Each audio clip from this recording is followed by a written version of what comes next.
जिहादियों के लिए कानपुर बनाया गाह। उत्तर प्रदेश सरकार की बेटी बचाओ बेटी पढ़ाओ योजना को धता बताते हुए आज का दिन कानपुर कमिश्नरेट के लिए शर्मनाक साबित हुआ, जब पुलिस विभाग के ही चतुर्थ श्रेणी कर्मचारी को अपनी बेटी के लिए इंसाफ मांगने के लिए कानपुर पुलिस कमिश्नर अखिल कुमार की शरण में आना पड़ा। पताते चले मामला सनिगवा चौकी थाना चकेरी का है, जहां के रहने वाले काल्पनिक नाम धर्मेंद्र बताया कि उनकी बेटी 12 बन की छात्रा है, जिसको स्कूल आते जाते समय कुछ शोहदे जो विशेष वर्ग से अपने साथ संबंध बनाकर धर्म परिवर्तन करने की नियत से परेशान कर रहे हैं। तो तब होंगे जब पीड़िता के पिता को जान से मारने की धमकी पीड़िता को देने लगे। पहले तो पीड़िता ने लोकलाज के डर से छिपाया, लेकिन जब बात पिता की जान पर आ गई तो उसे मजबूती में सब कुछ बताना पड़ा। पिता अपनी बेटी को लेकर न्याय की आश में अपने विभाग के चक्कर लगाए कि सुनवाई न होने पर प्रमुख हिंदूवादी संगठन बजरंग दल के संपर्क में आकर अपनी बात को आला अधिकारियों के साथ में पुनः रखा तो पुलिस एक्शन मोड में आए। आगे देखना रोचक होगा कि कानपुर पुलिस इस संवेदनशील मुद्दे को कितनी तत्परता से हल करती है। बातचीत के दौरान बजरंग दल के नेता कृष्ण तिवारी ने बताया कि पिछले कुछ दिनों में पुलिस विभाग के अधिकारी भी कुछ इसी तरह के मामले में सम्मिलित पाए गए। हालांकि उच्च न्यायालय ने इस मामले में स्थगन आदेश दे रखा है। कृष्ण तिवारी ने बताया कि उम्मीद है कि प्रदेश सरकार के मुख्य योगी आदित्यनाथ की यह सरकार महिला हित में अपनी छवि को बरकरार रखने में सफल रहेगी। वह गंभीर और चिंताजनक है। यदि यह मामला सत्य है तो ये कानून व्यवस्था के लिए एक चुनौती है और प्रशासन को इस पर सख्त कार्रवाई करनी चाहिए। मामला कानपुर के चकेरी थाना क्षेत्र के सनिगवा चौकी का बताया गया है। शिकायतकर्ता, जो पुलिस विभाग का चतुर्थ श्रेणी कर्मचारी है, अपनी बेटी को कथित रूप से परेशान करने और धर्म परिवर्तन के लिए मजबूर करने की घटना की शिकायत लेकर पुलिस कमिश्नर के पास पहुंचा। आरोपी विशेष वर्ग के युवक बताए जा रहे हैं, जिन्होंने छात्रा को परेशान किया और उस पर दबाव डाला। जांच और कार्रवाई, प्रशासन को तुरंत निष्पक्ष जांच करनी चाहिए और आरोपियों के खिलाफ सख्त कार्रवाई करनी चाहिए। छात्रा और उसके परिवार की सुरक्षा सुनिश्चित करना प्रशासन की प्राथमिकता होनी चाहिए। सामाजिक सौहार्द बनाए रखना, किसी भी मामले को सांप्रदायिक रंग देने से बचते हुए कानून के तहत सख्त कदम उठाए जाने चाहिए। करती थी जी, ये ठेकेदार था वहाँ पे। अच्छा, जी, इसका नाम मोहम्मद अकील है।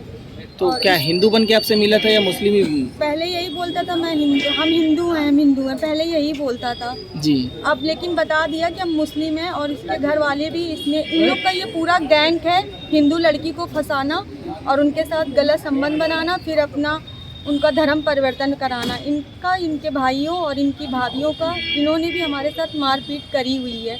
अभी तक हमें कोई भी न्याय नहीं मिला है। भैया के हम यहाँ कमिश्नर साहब के आए हैं, यहाँ पे स्टाफ अफसर मिले, उन्होंने हमको बताया कि आपकी एफआईआर लिखी जाएगी और आपके साथ न्याय होगा। हमें विश्वास है कि आज हमको न्याय मिले, लेकिन हमें थाने और चौकी से कोई न्याय नहीं मिला। रोज में बताते थे ऐसी बात, लेकिन बेटी ने हमको बताया, तब हमको भाग करके आप बेटी को लेकर के आना। बेटी ने बताया कि हमको रोज आते थे, पापा डेली हमारे साथ आते थे, स्कूल से नहीं, हमारे डेली हमारे घर तक का पीछा करते करते आते थे।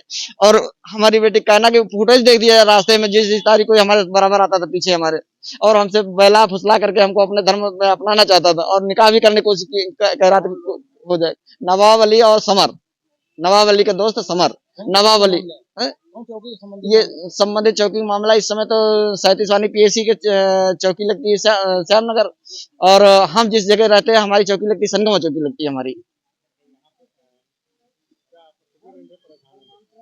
हम इस समय 2-3 महीने से परेशान है। बेटी ने उनको बता नहीं पाया, लेकिन बेटी समझ भी नहीं पाए।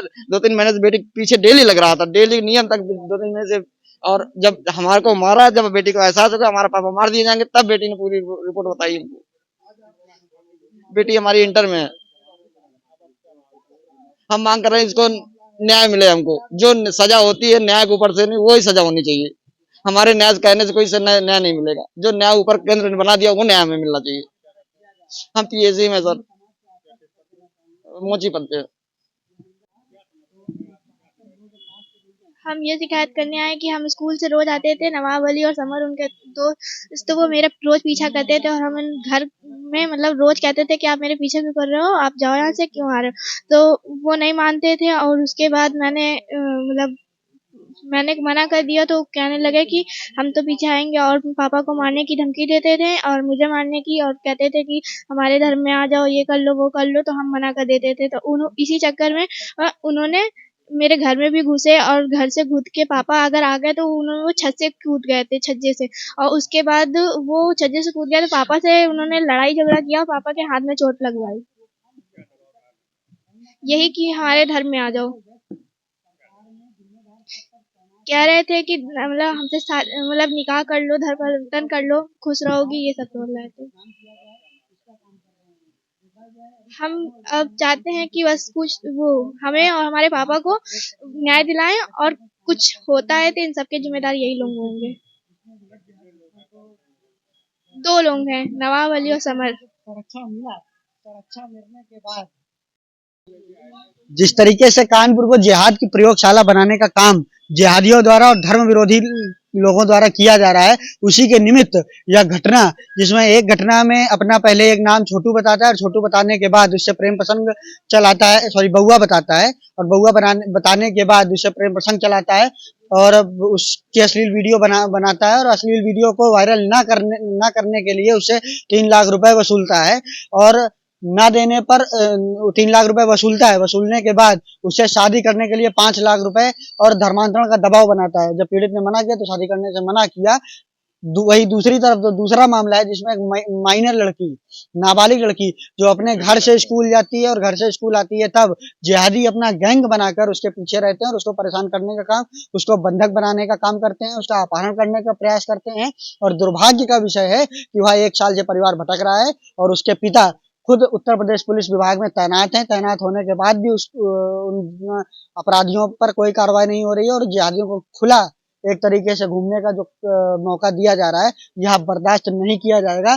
अगर इसके लिए अब सड़कों पर उतरना पड़ेगा, इन जिहादियों को जो इनकी जगह है वहां भेजने के लिए अगर मजबूर होना पड़ेगा, तो अब हम सब चीजों के लिए तैयार बैठे हैं। जो भी संवैधानिक रूप से आंदोलन होंगे, जो संवैधानिक रूप से प्रक्रियाएं होंगी, उन सभी प्रक्रियाओं को हम फॉलो करेंगे और जैसे भी हो इनके कारण इन जिहादियों को इनकी जगह पहुंचाने का काम करेंगे।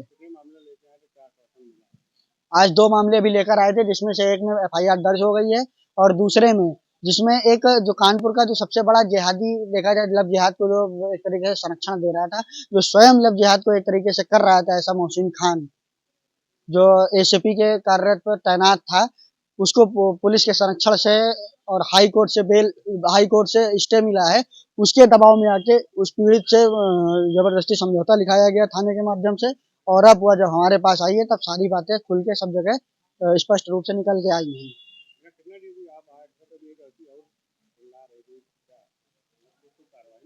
कहीं ना कहीं महिलाओं के मामले में कहने में मुझे यह खराब नहीं लगेगा कि वर्तमान पुलिस उतनी गंभीरता से चिंतन नहीं कर रही, क्योंकि कई ऐसे हमारे पास भी मामले हैं जिसमें पीड़ित महिलाएं भटक रही हैं, थानों में भटक रही हैं, ACP के पास भटक रही हैं, लेकिन अभी तक उन पर कोई ठोस कार्रवाई नहीं है, बल्कि उनको संरक्षण देने का काम अधिकारियों के द्वारा किया जा रहा है। और हम सरकार की छवि खराब नहीं होने देंगे।